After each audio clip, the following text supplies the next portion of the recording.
Okay, I'm going to try to make two 5-minute videos really quick. I guess I'm limited by these videos for 5 minutes. So I just want to go through the review as fast as I can. On the review in the first one, it says we're supposed to use the formula 3x minus 7 to convert the following. So if the old mean was 27 and we put that into that formula, we would take 3 times 27, going to get us 81, then subtract 7, it gets us 74.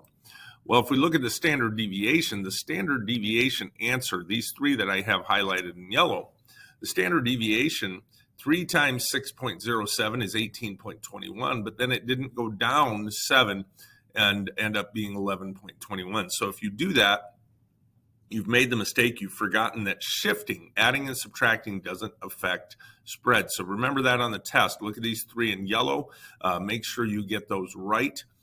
Standard deviation, IQR, and range are not affected by adding and subtracting. So if I have a formula on the test that involves addition or subtraction, whether at the start or at the end, don't apply that to those measures of spread. Number two is a z-score problem. It simply gives you the z-score. So you're going to go into your calculator. You're going to do a normal CDF. I'll punch it up again.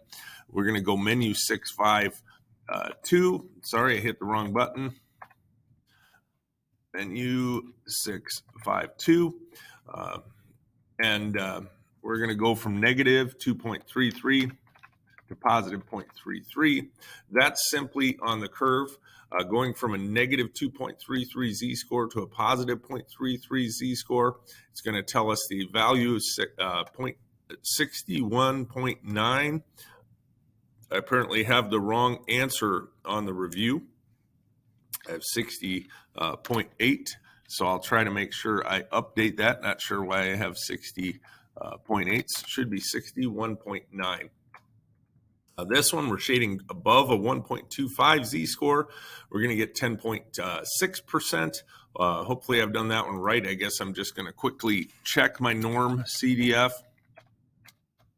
1.25 on up to 99999, 10.5%. Should have been probably 10.6. Yep. Okay.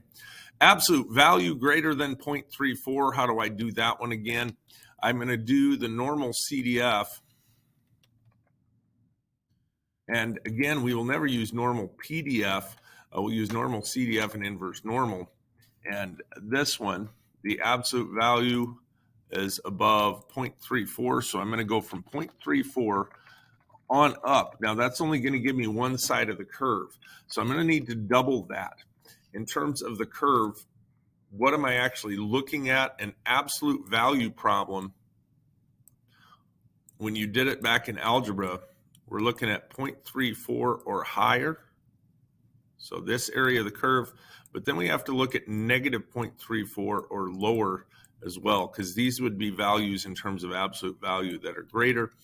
So we take that value, we double it, we get 73.4%, and that should be our answer for that one.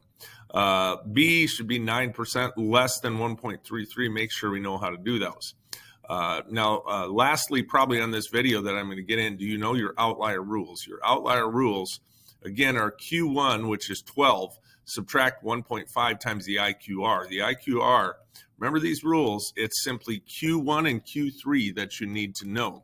There are other outlier rules that you can use.